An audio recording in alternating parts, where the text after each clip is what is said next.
Okay, gentlemen, we'll start with an easy topic. Kanye has released a song called Heil Hitler. Professor Ed Dutton, evolutionary psychologist, what was your response to Kanye's Heil Hitler track? Research in evolutionary psychology. I think it may well be the single most insightful piece of art ever produced by a human. Strong words. I was introduced to it by a friend of mine yesterday at the pub, and my jaw dropped. The way in which he's captured in one song of about 2 minutes, 30 seconds or something, the way in which living in the longhouse, living in the woman-dominated society, living in the men being second-class citizens society has made men feel. And we're seeing, even in the available data, this polarization between men and women, where in a left-wing society, women being socially anxious, hyperconform, become left-wing, whereas men are more inclined, due to higher psychopathy or whatever, to rebel and thus become right-wing. They're in a situation where they're not allowed to be men, where they're told with things like adolescence or whatever that it's bad, it's toxic to be male, where the women have all the rights and none of the responsibilities. And the way he captures it, that I can't see my children. I have to pay money to you. I can't see my kids. They take money out of my bank account.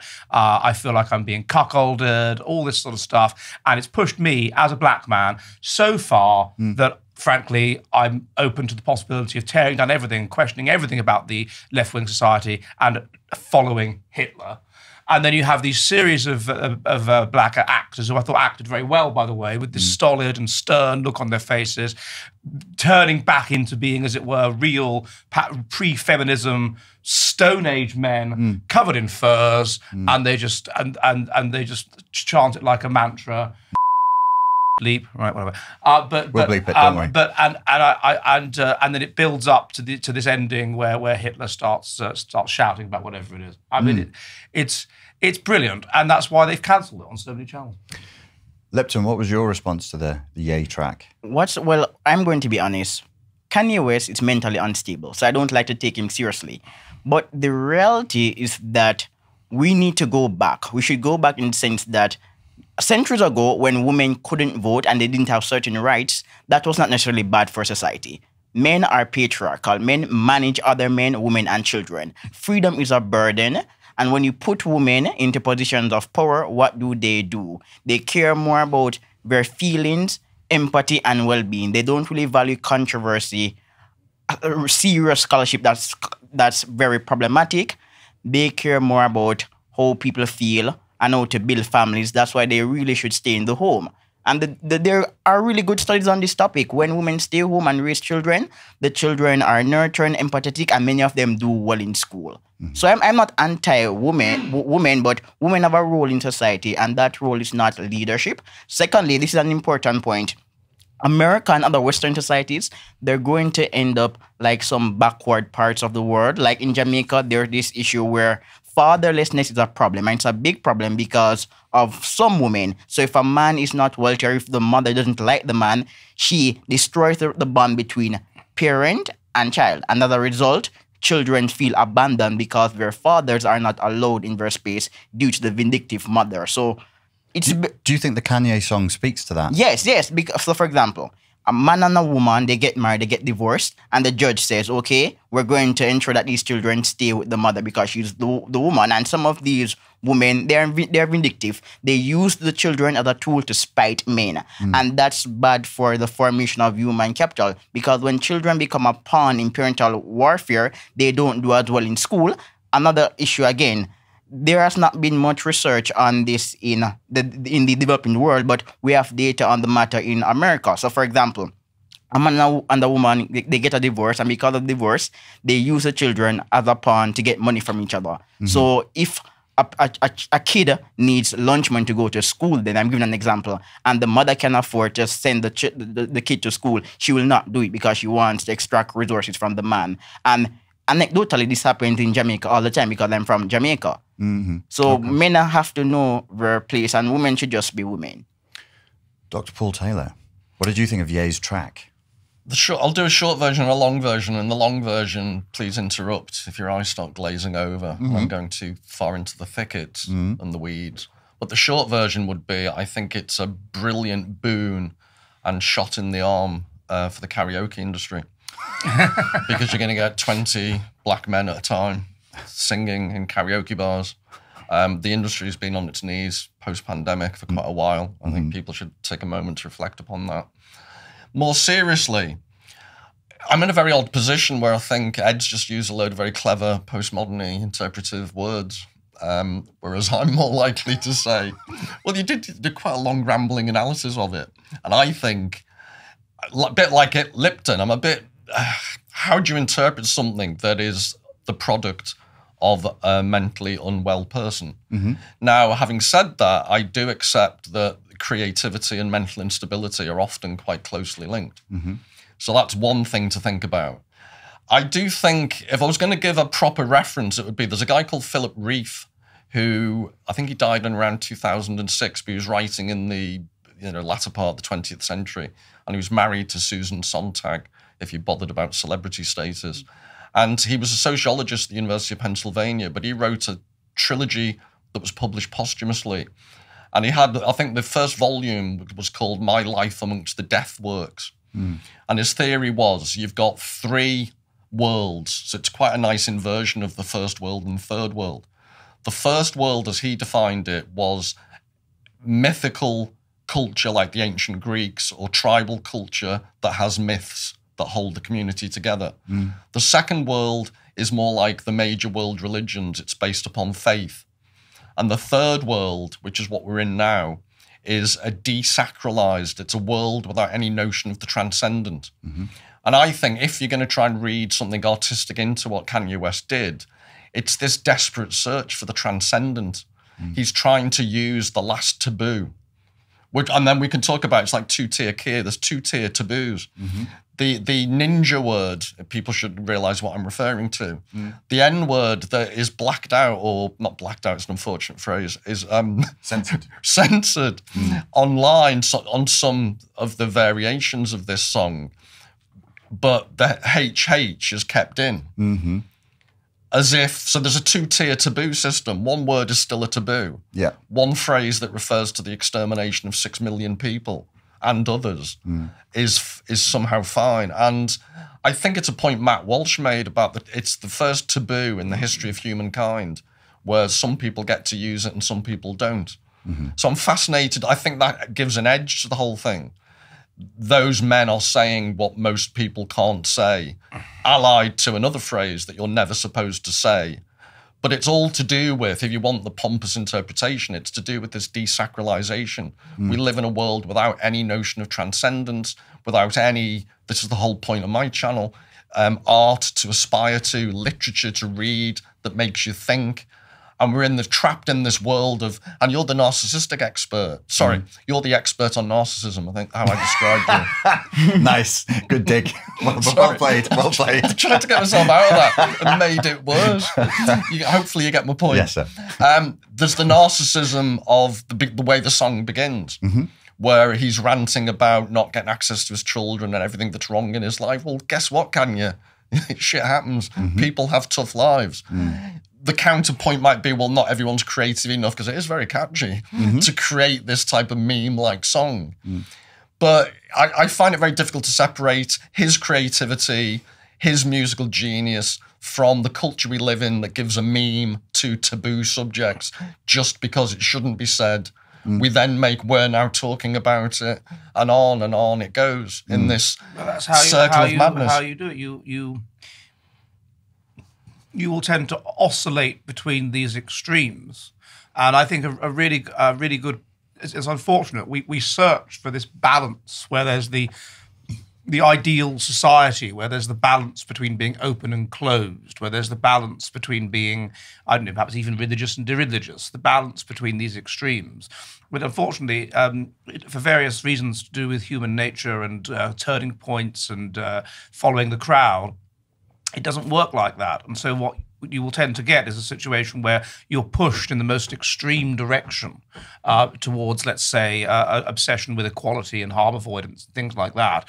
And the result, you end up with chaos and so many people being unhappy that you end up with a backlash, which will go back in the other direction, and will often take the positive things that might be achieved via the equality interest with it. But can I clarify the way I described it, drawing upon Philip Reith, was the idea of the three worlds. In the first and second world, Kanye West would not exist. Whereas, so I'm suggesting you seem to always be implying it's some accidental concatenation of events have led to Kanye West doing this. I'm suggesting almost schematically, we're at the end times of our particular civilization. I don't disagree with that. No. Can I pause you there for 1 second, Calvin? Could you bring up a screenshot of the Kanye West video? I know we can't show the video, but there are screenshots online of it. To both of your last points there, if this is a taboo, and it's obviously it's a huge taboo, it's a nonsensical taboo because obviously Black people can't be Nazis. And well, isn't that the ultimate taboo he's pointing to? Right. So by sticking it together, this oxymoronic phrase, N-word, Heil, Hitler, where do you go after that? There's nowhere after that. Well, he didn't originate this. Let's credit where credit is due. Let's go back to the year 2000 and the Veterans Associations in Zimbabwe.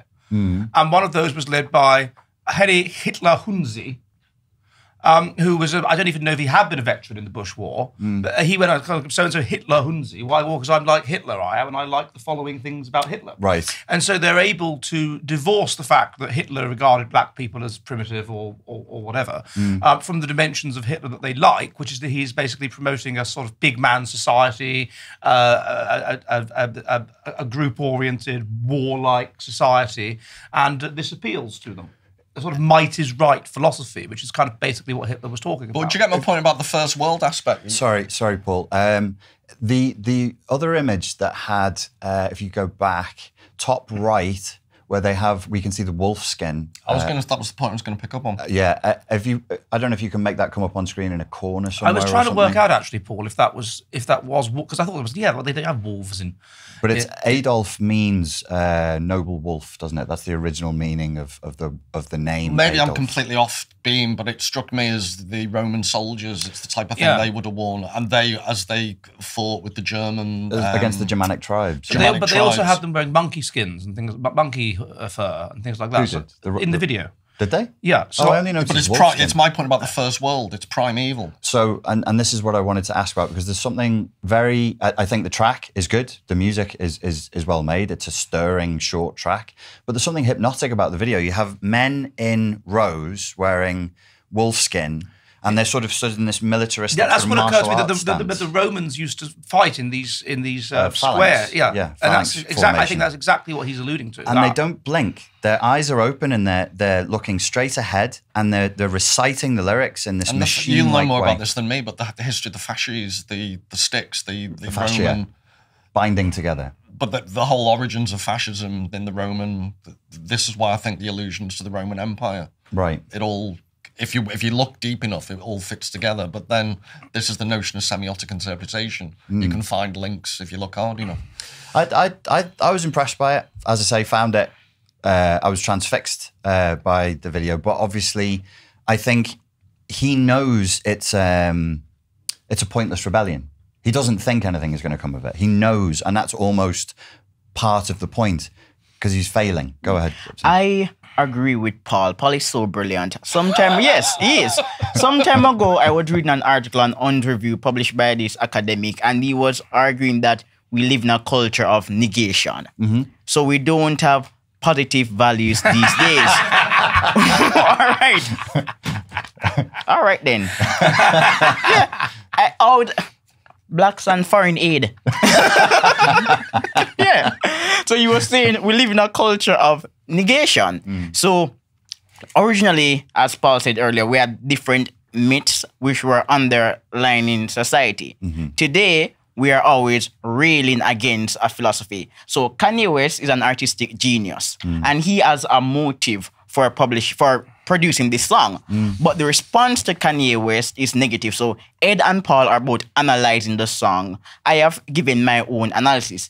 That headline, the Jerusalem Post, it states, The music video of Heil Hitler depicts a group of black men in formation singing Kanye West releases Heil Hitler song featuring audio clip of Nazi leader speech. It's all about Kanye West being subversive and praising Hitler. It's not about the content of the song, because Kanye West, he produced that song to negate a certain element of Western culture, which is overly politically correct. And Jerusalem Post and other publications, they are responding to the song. So there's no analysis of the song. So it's like the use of the N-word, for example. Blacks refer to each other using that word all the time as a term of endearment. They have a monopoly on the N-word. Why is that problematic? It is problematic because it is reinforcing the racist narrative of planters that blacks are childish and they suffer from a flight of fancy. Therefore, we must enable them. So for a long time, even on some of the liberal stations in America, the argument was that black people, they are childish, they are at a lower stage of psychosocial development, and as such, we have to enable them because they don't know better. So racism, that's an abstract concept. Blacks can't be racist, they cannot understand abstract concepts.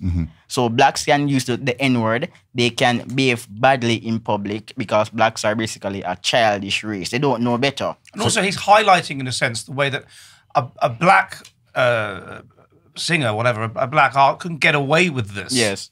Whereas there's no way, obviously, that a white artist could get away with doing Madonna or somebody, I don't know, could get away. That's not a good example, but well, this is a genuine question because I don't know the answer. But do you see any links, you three, with the the recent incident on the playground in America, where the woman used the N-word, and then there was reverse crowdfunding, she's earned by because people have. Well, that's my point. It's like a boomerang, peak woke has hit, and Kanye West, this is part of that. Exactly, that's what I was saying earlier about this. To reduce it down to the psychology, you get peak reformation, whenever there's a frenzy, whenever there's a movement, and it gets to a point of frenzy and to a point of hysteria where things are disordered, which is we have seen. I think this is best summarized in the trans issue. That's when ordinary, everyday people just want to keep their heads down and get on with it.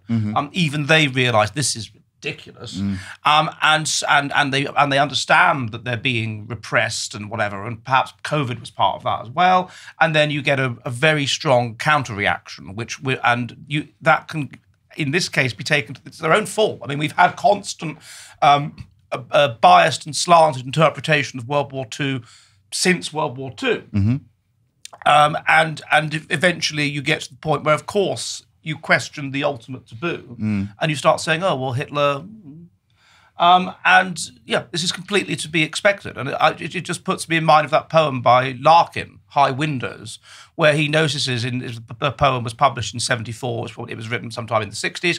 This is paradise. Look at this. It's all their lot have gone down the long slide. Not afraid of the priest, whatever.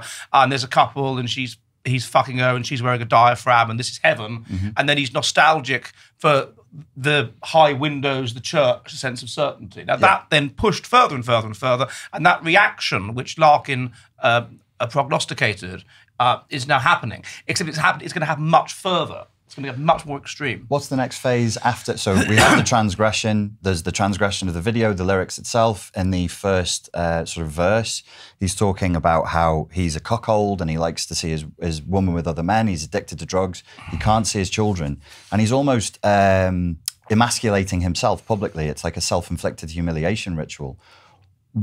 Maybe that's a display of power. I don't know. Maybe he's like, I'm so above it all, I don't have to fit in with the cultural coordinates of trying to look tough and powerful. You've wrecked me. You've utterly wrecked me. You've made me into nothing, and it's your fault. And the only way I can get back a semblance of self-worth is via this. I didn't want to get it into this narcissism, by this creation of a false self, does Lipton, does Evola talk about this? This adoption of a sort of Superman persona, which is what he's doing, of the Nazi Wolfman, whatever. Where I chuck out everything which you have indoctrinated me with and told me is moral and good, and I, like Nietszche, I say no. My morality is, I don't even care about your morality anymore. And I think that's happening for so long. You've got people that have disagreed with the left on their own terms, and so, I'm not racist, but I'm not sexist, but I'm not homophobic, but I'm not transphobic, but... And now there's a growing movement, I think, that's like, I just don't care what you think. I don't care about your morality. My morality is not your morality. I don't care. Could I add to that? Because it strikes me, for non-UK viewers, over the last couple of days, there's a news item whereby a guy in his 70s was visited by the police. He made a sarcastic comment on X about a pro-Palestinian march. So it was actually pro-Jewish, but the policemen, and this may shock non-UK viewers, are as thick as mints. They couldn't actually understand the context of the tweet. So they went to investigate him for a hate crime and took books off his shelf and said comments like, it's all on film. This looks a bit Brexity.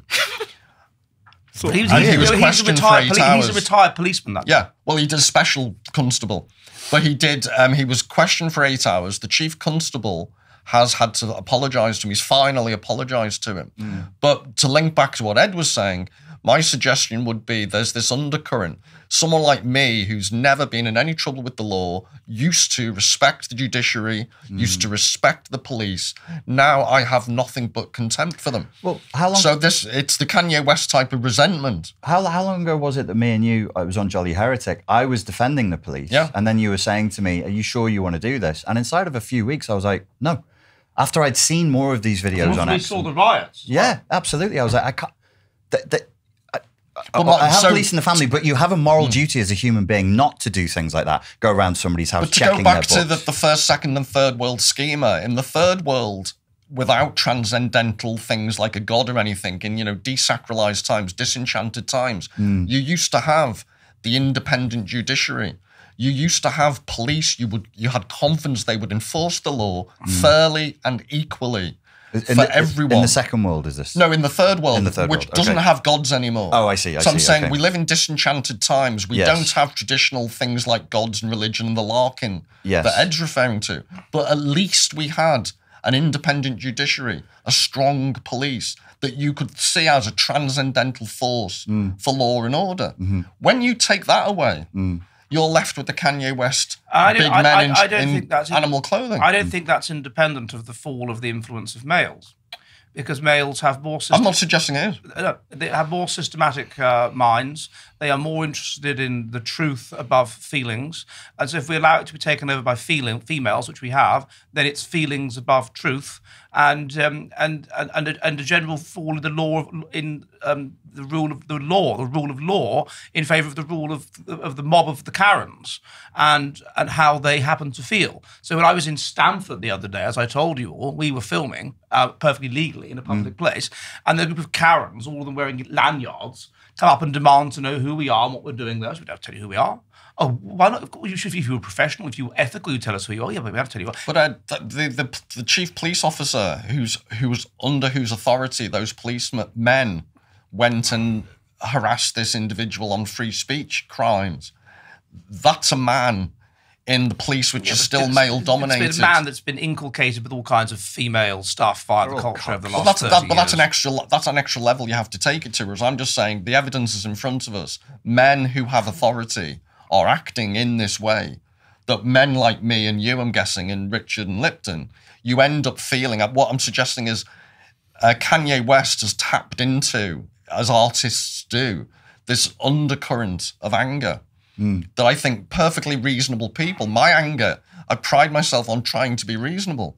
My anger is reason is enough to make you insane these days because the world is unreasonable in the most profound way. So if you're trying to be reasonable and law-abiding, what is the point? Because you're seeing the law being made fun of. You're seeing people misusing the law. You're seeing the people who are supposed to enforce the law treating it with contempt. Where does anyone go? And I'm thinking if you're as mentally unstable as Kanye West, you produce a video like that, which there's an element of truth to it. Maybe in his bipolar instability, he's prepared to go to places that the rest of us won't. Well, this is generally the case. The people that are autistic, and particularly those that are autistic and successful, are very, very mentally unstable. So I want to ask this question. Is there anything that you... Obviously, it's an emancipatory call to arms in some sense. Is there anything racial in this track, or is the use of the N-word just incidental? It's there because of it creates controversy? I didn't see this as being race based. It's not even about Hitler. That's a very good point. It's not really even about Hitler, but it is about men and how men feel. Any final thoughts on that one, gentlemen? Yeah, I think in an email I gave you, there's a quote from Marshall McLuhan, which I love, which is about the content of a medium is like the juicy piece of meat used by the burglar to distract the watchdog of the mind. And in this context, the juicy piece of meat that's made to distract us are the taboo words ninja and HH. Everyone, including the Jerusalem Post, which I don't think did themselves any favors because they've just misread the whole thing. They're concentrating on the taboo. They're not concentrating on the underlying issues we've been talking about. What does it really signify? Doesn't that feed into Ed's point, though, that that's because of this sort of cuckolded, hyper-feminized series of ideological coordinates where you focus on the naughty word, not what caused the naughty word to be used? So there's no synthesis of the song. We're not going to have a serious analysis of Hitler or the Holocaust or race relations in America. People are just going to respond with anger and venom, and that's my problem. No deep analysis. Yeah, but can I add to that, Lipton? There's something we haven't really discussed. I, because of my background, would come to this with this is also a product, a symptom of the communicational environment we're in. It's no coincidence that this is a music video. It's no coincidence that this has a viral quality to it. It's no coincidence that Kanye West, for all his mental instability, is a gifted reader of the communicational room. 100%.